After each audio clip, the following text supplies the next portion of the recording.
Porque sim, de outro informe, o WEP nota experto em educação, pero sim em produção de água e energia. Com o paquete educativo e-Project, o WEP Aruba está dando maestro na escola e material e ferramenta necessário para educar nos futuro geração riba terreno de produção de água e geração de energia sustentável. Recentemente, a introduziu paquete de material educativo para a escola secundária. O projeto piloto está quadra com a visão de WEP para promover uma produção mais verde, mais limpa e livre de combustível na área 2020.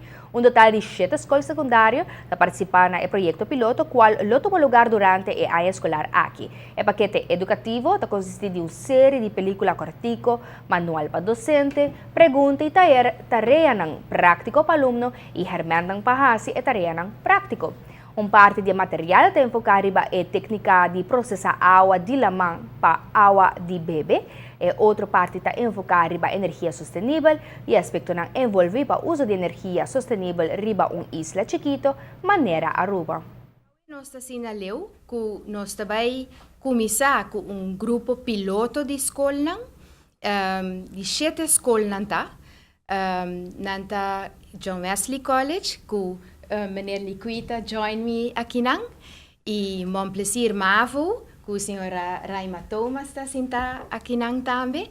Nós temos também Filomena College, nós temos Colégio San Antonio, nós temos Colégio Arubano de Pariba e Pabou. E finalmente também nós temos APB, que também está participando. Então, nós estamos muito contentes com o apoio que nós temos sobre a escola de toda parte de Aruba a join-nos. E isso é algo muito bom.